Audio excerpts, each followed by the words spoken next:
Friends, video quality కోసం ఇంకొక చిన్న వీడియో చేస్తున్నాను. మీరందరూ చూసి కామెంట్ చేయండి. అంటే ఎక్స్ప్లెనేషన్ ఎలా ఉంది, మీకు అర్థమవుతుందా లేదా, వీడియో క్వాలిటీ బాగుందా లేదా నాకు తెలియాలి కదా. చూసి కామెంట్ చేయండి. మీరు చూసి సైలెంట్గా ఉండకుండా మీరు చెప్పండి. మీ రిక్వైర్మెంట్ ఏంటి తెలిస్తే కదా నేను కూడా ఇంప్రూవ్ చేసుకోవడానికి. అంటే నాకు కూడా ఫస్ట్ టైం ఇది యూట్యూబ్ వీడియోస్ చేయడం, ఇట్లా టీచింగ్ వీడియోస్ చేయడం. మీరు చూసి కామెంట్ చేస్తే నేను ఇంప్రూవ్ అవుతాను, మీకు బెనిఫిట్ అవుతుంది. ఇక నెక్స్ట్ ఇప్పుడు మన క్వశ్చన్లోకి వెళ్తే, ఈ క్వశ్చన్ మనకి ఆర్ఆర్బి గ్రూప్ డిలో 2018లో ఇచ్చారు క్వశ్చన్. యాక్చువల్గా మనం చూసినట్లయితే గ్రూప్ డి అనేది ఒక లెవెల్ 1 క్యాడర్ జాబ్. లెవెల్ అంటే సెంట్రల్ గవర్నమెంట్ జాబ్లో లెవెల్ 1 అంటే అన్నిటికన్నా చిన్న క్యాడర్ జాబు. ఇక్కడ అడిగిన క్వశ్చన్ అయితే లెవెల్ ఆఫ్ డిఫికల్టీ చూస్తే చాలా ఎక్కువ ఉంది, రెండింటికి పొంతన లేదు.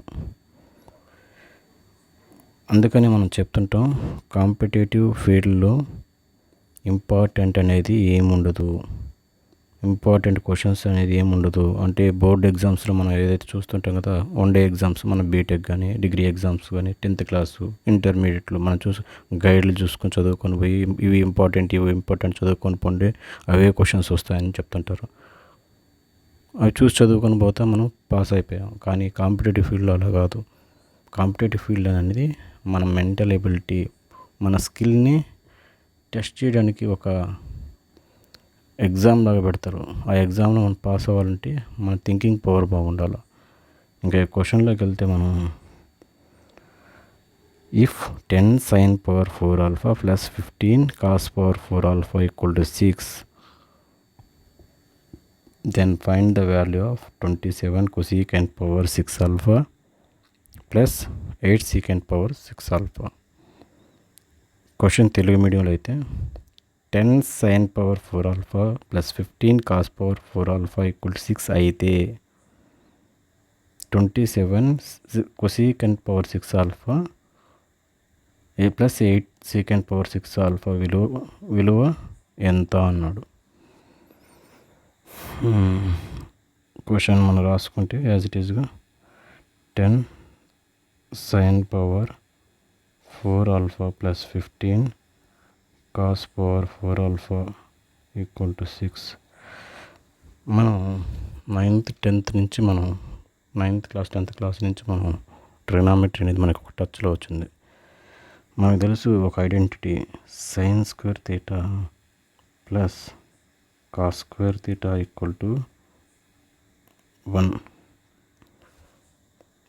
ఈ ఐడెంటిటీలోకి ఇచ్చిన ఈక్వేషన్ కానీ మనం చేంజ్ చేసుకోగలిగినట్లయితే మనకి సైన్ కాస్ వాల్యూలు వస్తాయి. ఈ సైన్ కాస్ వాల్యూలు వస్తే మనకి ఈ వాల్యూ ఫైండ్ అవుట్ చేయడానికి ఈజీ ఉంటుంది. ఇక్కడ చూడండి, సైన్కి ఎగ్జాక్ట్ ఆపోజిట్గా కొసీకెంట్, కాస్ ఎగ్జాక్ట్ ఆపోజిట్గా సీకెంట్ ఇచ్చాడు. ఏదో ఒక రిలేషన్ ఉంటుంది.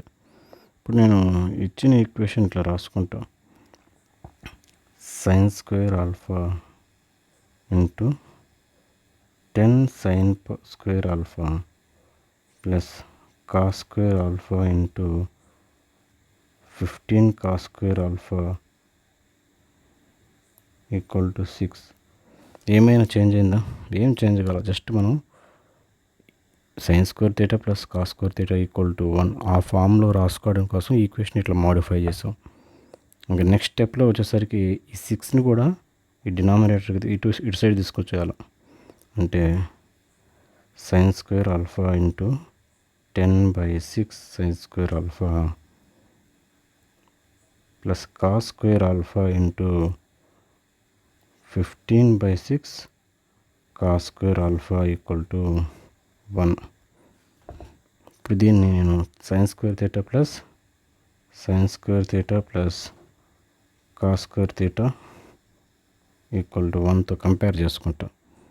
అంతేగా, sine square alpha cos square alpha, sine square theta cos square theta, ఇక్కడ ఏం లేకపోతే ఇంటూ 1 అన్నట్లు లెక్క, ఇంటూ 1. ఇది దీంతో కంపేర్ చేసుకున్నట్లయితే మనం 1 వాల్యూ ఎంత అవుతుంది అప్పుడు, 10/6 సైన్ స్క్వేర్ ఆల్ఫా. ఇక్కడ 1 value 15/6 cos square alpha equal to 1.